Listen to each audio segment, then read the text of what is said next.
वंदे मातरम दोस्तों।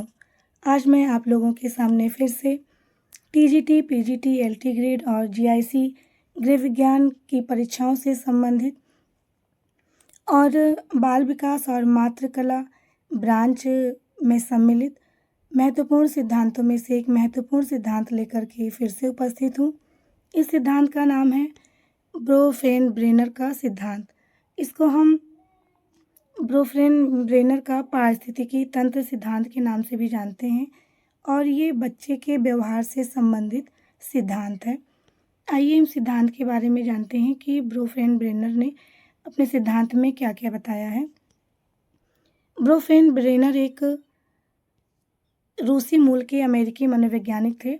उन्होंने 1976 में मानव विकास की व्याख्या करने वाले सबसे प्रभावशाली सिद्धांतों में से एक का प्रस्ताव दिया। 2000 में एक जैव पारिस्थितिकी मॉडल के रूप में अपने दृष्टिकोण की विशेषता बताई और उनके सिद्धांत को पारिस्थितिकी तंत्र सिद्धांत के रूप में जाना जाता है। अब ये पारिस्थितिकी तंत्र सिद्धांत क्या है?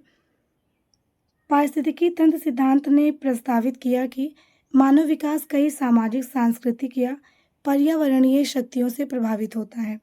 उन्होंने 5 संरचनाओं अर्थात माइक्रोसिस्टम, मेसोसिस्टम, एक्सोसिस्टम, मैक्रोसिस्टम और क्रोनोसिस्टम से युक्त पर्यावरण की कल्पना की। यानी कि उन्होंने ये बताया कि कुछ व्यक्ति वातावरण में, पर्यावरण में रहता है और उस पर्यावरण में परिवार, माता-पिता, पड़ोसी, दोस्त, विद्यालय, वहाँ के अध्यापक और पर्यावरणीय घटनाएँ, उसके बाद जो है युद्ध आदि जो एक दूसरे देशों में होते हैं या अपने देश से किसी देश से युद्ध होता है, ये सारी ही घटनाएँ बच्चे के व्यवहार को प्रभावित करती हैं। बच्चा ये पर्यावरण से किस प्रकार बच्चे का व्यवहार पर्यावरण से किस प्रकार से प्रभावित होता है, ये सब चीज़ें इन्होंने इसमें बताई और बच्चे के व्यवहार को जो पर्यावरण या जो पारिस्थितिक तंत्र है वो प्रभावित करता है, तो उसकी उन्होंने रूपरेखा भी बताई। उन्होंने बताया कि बच्चे के व्यवहार को प्रभावित करने के लिए जो सामाजिक पारिस्थितिकी तंत्र बना हुआ है, उसमें एक सूक्ष्म तंत्र होता है, एक मध्य तंत्र होता है, एक बाह्य तंत्र होता है, एक दीर्घ तंत्र होता है। तो यहाँ पे सूक्ष्म तंत्र को ही माइक्रोसिस्टम कहते हैं, मध्य तंत्र को मेसोसिस्टम, बाह्य तंत्र को एक्सोसिस्टम और दीर्घ तंत्र को मैक्रोसिस्टम कहते हैं। यहाँ पे इन्होंने अपने सिद्धांत में जो रूपरेखा बनाई थी, उसको यहाँ पे हम लोग देखेंगे।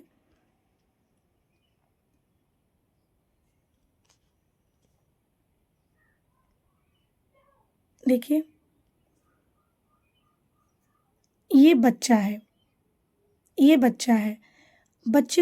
बच्चे के व्यवहार को या बच्चे की जो भी क्रियाकलाप हैं, उसको सबसे ज़्यादा प्रभावित करने वाला क्या है? चाइल्ड को सबसे ज़्यादा प्रभावित करने वाला है फैमिली। देखिए यहाँ पे फैमिली लिखा हुआ है और उसके बाद टीचर्स, उसके बाद फ्रेंड्स, ये माइक्रोसिस्टम हो गया। यानी कि बच्चे के आसपास जो बहुत ही उसके करीबी लोग हैं, अगर वो उसके व्यवहार को प्रभावित कर रहे हैं तो वो माइक्रोसिस्टम कहलाता है। कुल मिला के उसके जितने करीबी लोग हैं वो मिल कर के बच्चे के व्यवहार को प्रभावित करने के लिए माइक्रोसिस्टम बनाता है। और उसके बाद यानी कि फैमिली, टीचर्स और फ्रेंड्स, ये तीनों लोग बच्चे को सबसे ज़्यादा प्रभावित करते हैं। यानी कि बच्चे को सबसे ज़्यादा प्रभावित करने वाला तंत्र क्या है? माइक्रोसिस्टम। उसके बाद फिर उससे कम प्रभावित करने वाला क्या है?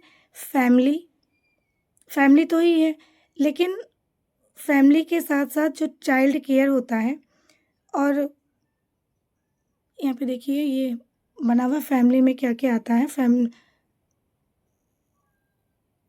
फैमिली में और भी लोग होते हैं, माता-पिता के अतिरिक्त चाचा-चाची, दादा-दादी और ये सब जो मिल कर के बच्चे की केयर करते हैं, जो चाइल्ड केयर रिलेटेड फैमिली होती है, वो इसके अंतर्गत आती है, मेसोसिस्टम के अंतर्गत। उसके बाद प्रभावित करने वाले कौन से होते हैं? नेबरहुड यानी कि जो उसके पड़ोसी होते हैं और पेरेंट्स वर्क यानी कि जो माता-पिता का काम होता है, हेल्थ केयर सर्विसेज होती हैं, स्वास्थ्य सुविधाएँ, मास मीडिया होता है, ये सब मिलकर के बनाती हैं एक्सोसिस्टम। फिर उससे भी ज़्यादा कम प्रभावित करने वाली जो चीज़ें होती हैं, वो मैक्रो सिस्टम के अंतर्गत आता है। जैसे सोशल एंड इकोनॉमिक कंडीशंस और नियम कानून और ये संस्कृति, इतिहास और ये क्लाइमेट्स यानी कि जो जलवायु वगैरह होती हैं, ये मैक्रो सिस्टम के अंतर्गत आती हैं। ये सारी चीज़ें मिलकर के बच्चे को प्रभावित करती हैं, यानी कि सबसे ज़्यादा बच्चे को प्रभावित करता है माइक्रो सिस्टम, फिर उससे कम प्रभावित करता है मेसो सिस्टम, फिर उससे भी कम ज़्यादा प्रभावित करता है एक्सो सिस्टम, फिर उससे भी कम प्रभावित करता है मैक्रो सिस्टम। यानी कि बच्चे को सबसे ज़्यादा प्रभावित बच्चे के व्यवहार को सबसे ज़्यादा प्रभावित करने वाला जो सिस्टम है वो माइक्रो सिस्टम यानी कि उसके परिवार, उसके माता-पिता और उसके टीचर्स। फिर उससे ज़्यादा उससे कम उसके व्यवहार को प्रभावित करने वाला जो सिस्टम है वो मेसो सिस्टम है, यानी कि उसकी जो देखभाल वगैरह होती है, घर के अन्य लोग जो उसकी देखभाल करते हैं वो उससे कम प्रभावित करते हैं। कुल मिला के एक लाइन में बात ये समझ लीजिए कि बच्चे के व्यवहार को सबसे ज़्यादा उसके आस-पास बहुत सारे लोग होते हैं, लेकिन सबसे ज़्यादा प्रभावित करता है माइक्रो सिस्टम और सबसे कम प्रभावित करता है मैक्रो सिस्टम, यानी कि उसका समाज और संस्कृति, इतिहास, जलवायु, नियम कानून, ये सारी चीज़ें बच्चे के व्यवहार को कम प्रभावित करती हैं। सबसे ज़्यादा प्रभावित क्या करता है? बच्चे के माता-पिता, उनका व्यवहार, उनका काम-धाम और उसके टीचर्स। आगे देखिए। माइक्रो सिस्टम, इसको थोड़ा-सा हम विस्तृत रूप में जानेंगे। माइक्रो सिस्टम क्या है? यह तत्काल पर्यावरणीय संरचना है जहाँ एक व्यक्ति सीधे अपने माता-पिता, भाई-बहन, शिक्षकों और साथियों के साथ अंतःक्रिया करता है। इस प्रणाली में व्यक्ति और दूसरों के बीच द्विपक्षीय संबंध होता है। यदि माता-पिता बच्चे के व्यवहार पर कोई प्रभाव डाल रहे हैं, तो बच्चे का व्यवहार या विशेषता उसके माता-पिता पर, यानी कि बच्चा माता-पिता के व्यवहार को प्रभावित कर रहा है और माता-पिता का व्यवहार बच्चे के व्यवहार को प्रभावित कर रहा है। दूसरा सिस्टम हो गया मेसो सिस्टम।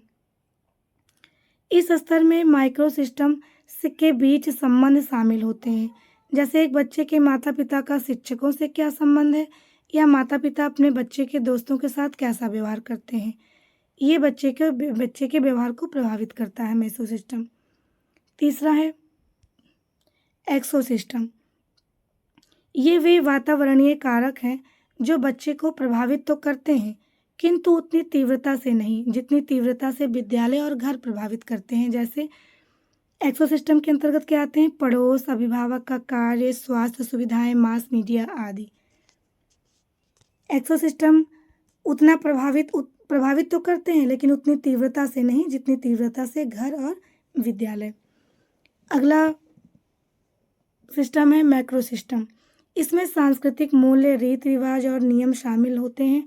यह सबसे बाहरी स्तर है और इसका कोई विशिष्ट संदर्भ नहीं है। ये कारक बालकों को बहुत कम प्रभावित करता है। ब्रोफेन ब्रेनर के पारिस्थितिकी तंत्र के सिद्धांत के अंतर्गत ये चारों सिस्टम बहुत ही महत्वपूर्ण है और ये बच्चे को प्रभावित करते हैं।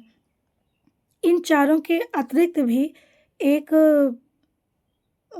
पर्यावरणीय संरचना या पारिस्थितिकी तंत्र की एक लेयर या एक लेवल और बताया था ब्रोफेन ब्रेनर ने, तो उसको मैंने अलग से यहाँ पे नोट बना के डाल दिया। इसको देखते हैं हम लोग। क्रोनो सिस्टम, इसको क्रोनो सिस्टम कहते हैं। एक अतिरिक्त लेयर है ये, यह एक अस्थायी स्तर है।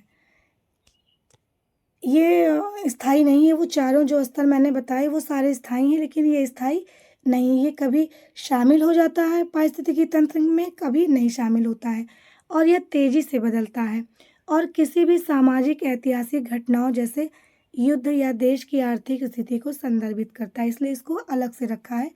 ब्रोफेन ब्रेनर ने इसको उन चारों स्तर में सम्मिलित नहीं किया है।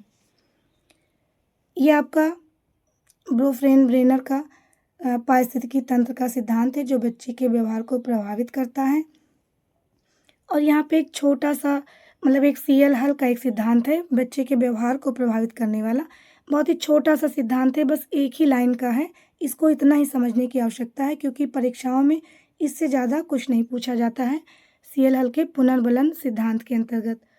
एक ये सिद्धांत जो है अमेरिकी मनोवैज्ञानिक CL हल ने दिया।